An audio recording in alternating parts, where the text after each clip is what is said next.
Hello friends, welcome to my channel. आज આપણે બનાવીશું વાલોર બટેકાનું શાક। જો તમે મારી ચેનલ પર નવા હોવ તો મારી ચેનલને સબસ્ક્રાઇબ કરજો, જેથી આવનારી નવી વિડિયોની નોટિફિકેશન તમને સૌથી પહેલા મળી શકે। તો ચાલો આપણે રેસીપી સ્ટાર્ટ કરીશું। તો અહીંયા મેં 250 ગ્રામ જેટલી વાલોર લીધી છે। વાલોરને સારી રીતે સાફ કરીને ધોઈ લીધી છે। આ રીતે એના નાના નાના ટુકડા કરી લેવાના। સાથે મેં 1 નંગ બટેકું લીધું છે મીડિયમ સાઇઝનું। એને છોલીને આ રીતે એની ટુકડા કરી લીધા છે। હવે આપણે કઢાઈમાં તેલ ગરમ કરવા મૂકીશું। અહીંયા મેં 4 ટેબલસ્પૂન જેટલું તેલ લીધું છે। તેલ બરાબર ગરમ થાય એટલે સૌથી પહેલાં આપણે 1 ચમચી એમાં રાઈ નાખીશું। રાઈને આપણે બરાબર ફૂટવા દઈશું। હવે અહીંયા 7 થી 8 કળી લસણ છે, એને ઝીણું સમારી લીધું છે, એ નાખીશું। લસણ આપણું થોડું આ રીતે લાલ થાય ત્યાં સુધી આપણે એને થવા દેવાનું છે, પણ લસણ બળી ન જાય એનું ધ્યાન રાખીશું। ત્યારબાદ આપણે વાલોર અને બટેકા છે સુધારેલા એ નાખી દઈશું અને સારી રીતે આને મિક્સ કરી લઈશું। ગેસની ફ્લેમ અત્યારે મીડિયમ રાખીશું।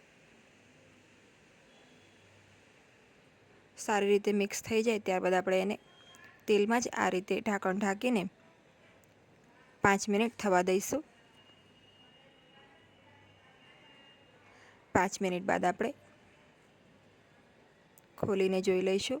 એક વખત ચેક કરી લઈશું, આ રીતે મિક્સ કરી લઈશું।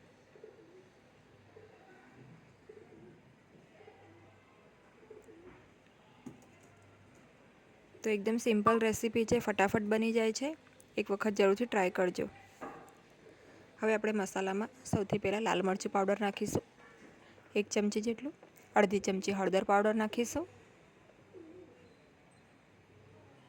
ધાણા જીરુંનો પાવડર છે 1 ચમચી એ નાખીશું। સ્વાદ પ્રમાણે મીઠું નાખી દઈએ।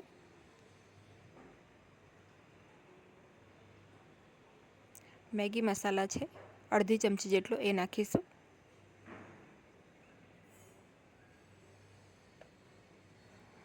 મિક્સ કરી લઈએ।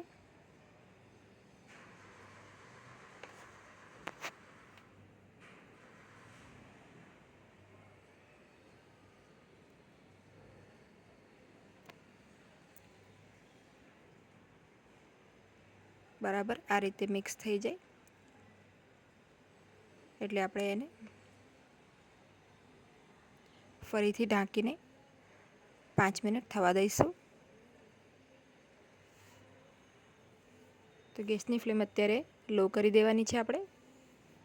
5 મિનિટ બાદ આપણે ખોલીને જોઈ લઈશું ફરીથી।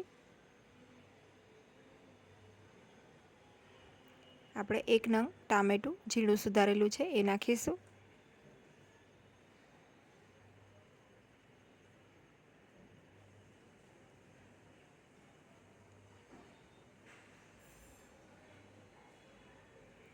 ત્રણ થી 4 મિનિટ ફરીથી આપણે એને થવા દઈશું।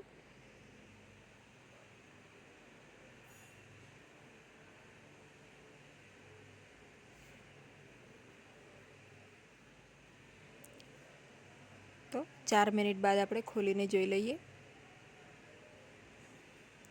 આપણે અહીંયા શાકને ચેક કરી લેવાનું છે। જો બટેકા ઇઝીલી આ રીતે કટ થઈ જાય એટલે કે કૂક થઈ જાય બરાબર ત્યાં સુધી આપણે એને થવા દેવાનું છે। અહીંયા આપણા બટેકા કૂક થઈ ગયા છે। જો તમારા બટેકા કૂક ના થયા હોય તો તમારે હજી એને 5-1 મિનિટ થવા દેવાનું અને ફાઇનલી બટેકા અને વાલોરના દાણા છે એને પ્રેસ કરીને ચેક કરી લેવાનું। તો અહીંયા આપણું શાક રેડી છે। હવે આપણે એને સર્વ કરી લઈશું। તો રેડી છે વાલોર અને બટેકાનું એકદમ ટેસ્ટી શાક। એકદમ સિમ્પલ રેસીપી છે, ફટાફટ બની જાય છે। જો તમને આજની આ રેસીપી ગમી હોય તો વિડીયોને લાઇક અને શેર કરજો અને મારી ચેનલને સબસ્ક્રાઈબ કરજો। Thanks for watching.